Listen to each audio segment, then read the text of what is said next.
अब उसकी पत्नी सीमा अपनी एक सुंदर सी 11 साल की बेटी गरिमा के साथ रहते थे।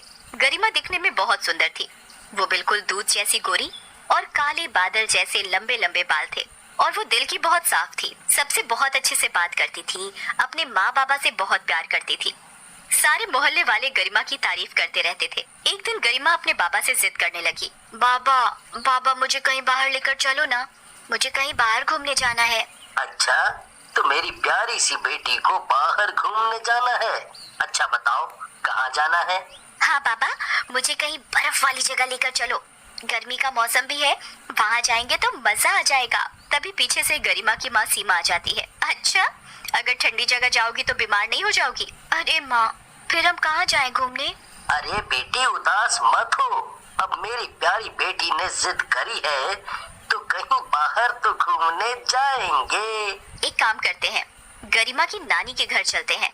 नानी से मिले तो ना जाने कितने साल हो गए। नानी भी गरिमा को देखकर बहुत खुश हो जाएंगी। हाँ माँ, सही कह रही हो, हम सब नानी के घर ही चलते हैं। फिर वो सब गाड़ी से नानी के घर चलने के लिए रवाना हो जाते हैं। गाड़ी चलाते चलाते रात हो जाती है और सौरभ बहुत थक जाता है। गरिमा अपनी माँ के साथ पीछे वाली सीट पर सो जाती है। तभी गाड़ी का संतुलन बिगड़ जाता है और उन सबका एक्सीडेंट हो जाता है और सब बेहोश हो जाते हैं। कुछ लोग उन सभी को हॉस्पिटल में भर्ती करा देते हैं। तभी सौरभ और गरिमा तो ठीक हो जाते हैं, पर सीमा की हालत बहुत बिगड़ जाती है। सौरभ और गरिमा बहुत घबरा जाते हैं।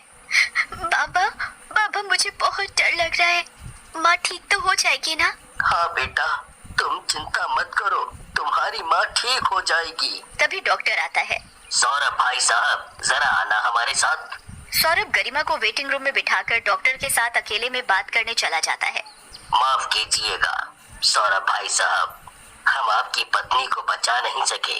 क्या? ये क्या कह रहे हैं आप? अब क्या होगा? इतना कहकर डॉक्टर अपने ऑफिस में चला जाता है और सौरभ के पास गरिमा को सब कुछ बताने के अलावा कोई रास्ता नहीं बचा था। बेटी गरिमा, अब तुम्हारी माँ नहीं रही।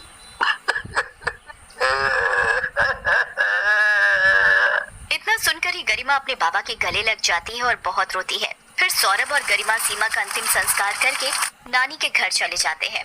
सौरभ गरिमा की नानी को सब कुछ बता देता है। अब तो भगवान ही जाने आगे क्या होगा।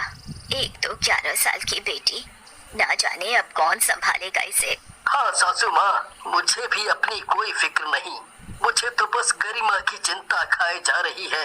मैं काम करने जाऊंगा या गरिमा की देखभाल करूंगा। तभी नानी बोल पड़ती है, अरे सौरभ, तू दूसरी शादी कर ले, वो सही रहेगा। सौरभ भी नानी की बात मान लेता है।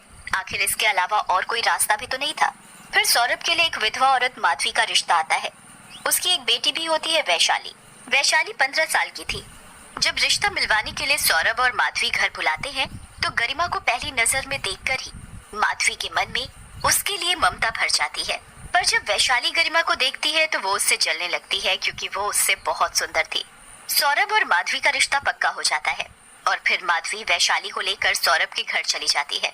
हर रोज माधवी गरिमा को बिल्कुल अपनी बेटी की ही तरह प्यार करती थी और वैशाली इस चीज से भी बहुत जलने लगी। इसलिए वैशाली गरिमा से बिल्कुल अच्छे से बात नहीं करती थी। पर गरिमा कभी भी बुरा नहीं मानती थी। उसे विश्वास था कि वो दोनों कभी न कभी तो प्यार से रहेंगे।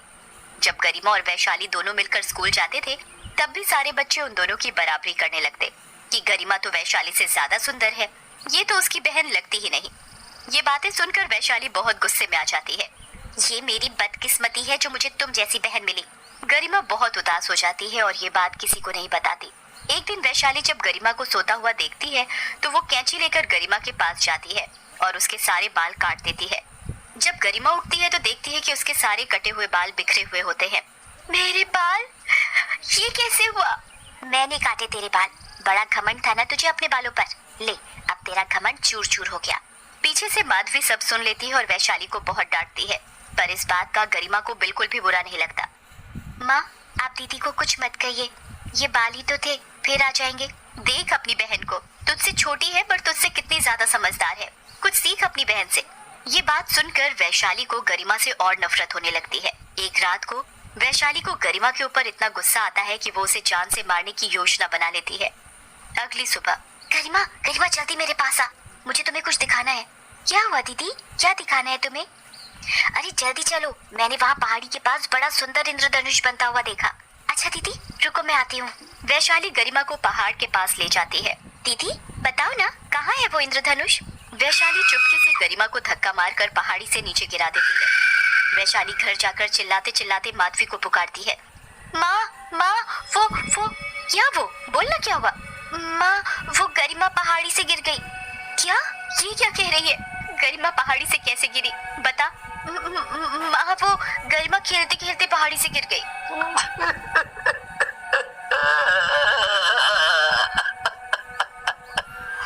ये क्या बोल रही हो तुम वैशाली?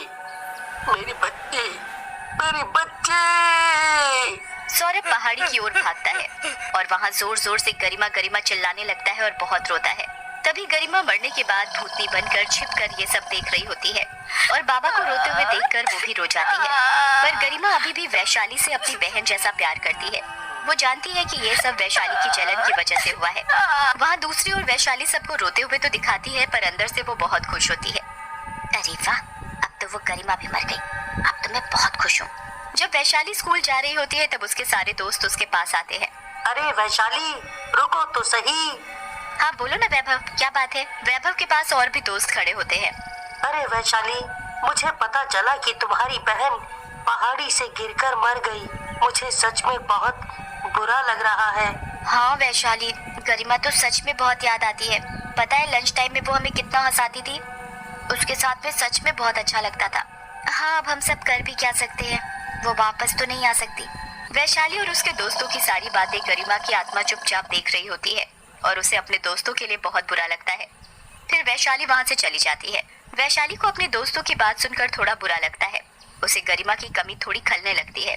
जब वैशाली स्कूल से घर वापस आती है तो देखती है कि घर बहुत सुना सुना लग रहा है और उसकी माधवी भी बहुत उदास है गरिमा के जाने से। अरे वैशाली तुम आ गई, जल्दी से हाथ मुंह धो लो, फिर खाना खाने आ जाना। वैशाली को फिर से थोड़ा सा गरिमा के लिए बुरा लगता है। फिर वैशाली खाना खाकर सोने चली जाती है। उसके दिमाग में वही लम्हा घूम रहा होता है जब उसने गरिमा को पहाड़ी से धक्का दिया था। इस बात को सोचकर वैशाली सो नहीं पा रही थी और वो उठ गई। वैशाली अपनी माँ के पास गई। माँ मैं अपनी दोस्त के घर स्कूल का काम करने जा रही हूँ। अच्छा ठीक है, पर जल्दी आ जाना। ठीक है माँ। इतना कहकर वैशाली घर से निकल जाती है। तभी उसका मन उस पहाड़ी के पास जाने का करता है जहाँ से उसने गरिमा को धक्का दिया था और वो उस पहाड़ी की तरफ जाने लगती है। गरिमा की आत्मा भी वैशाली का पीछा करने लगती है। जब वैशाली वहाँ पहाड़ी के पास पहुँचती है और वो पहाड़ी के पास जाकर खड़ी हो जाती है और बहुत जोर जोर से रोने लगती है। हे भगवान, ये क्या कर दिया मैंने? मेरे हाथों इतना बड़ा पाप। मैंने अपने हाथों से अपनी सौतेली बहन को मार डाला, वो बहन जो मुझे सगी बहन जैसा प्यार करती थी। हे भगवान, ये जलन के अंधेपन में क्या कर दिया मैंने? तभी गरिमा की आत्मा पीछे से सब कुछ देख रही होती है। नहीं दीदी नहीं, आप रोइए मत। ठीक है, अब मैंने ठान लिया है अपनी गलती का पश्चाताप करने और बहन से माफी मांगने के लिए मैं अपनी बहन गरिमा के पास जा रही हूँ। और तभी वो पहाड़ी से गिरने वाली होती है। तभी गरिमा की आत्मा अपनी पूरी शक्ति लगाकर वैशाली को पकड़ लेती है और उसे ऊपर खींच लेती है। वैशाली गरिमा की आत्मा को देखकर बहुत चौंक जाती है। तुम यहाँ बहन, मेरी बहन, मुझे माफ कर दो। मैंने तुम्हारे साथ बहुत गलत किया, मुझे माफ कर दो। ओह दीदी आप मत रोइए, आपने तो जाते जाते मुझे इतनी बड़ी खुशी दी है। अभी मैं यहाँ दर बदर इसलिए भटक रही थी क्योंकि मुझे शांति नहीं मिली थी, पर अब मिल चुकी है। ओह गरिमा, आज तुमने ये बता दिया कि सौतेली बहन का प्यार भी सगी बहनों जैसा हो सकता है, जो मरते दम तक नहीं जाता। इसके बाद गरिमा की आत्मा गायब हो जाती है और वैशाली खुश होकर अपने घर चली जाती है।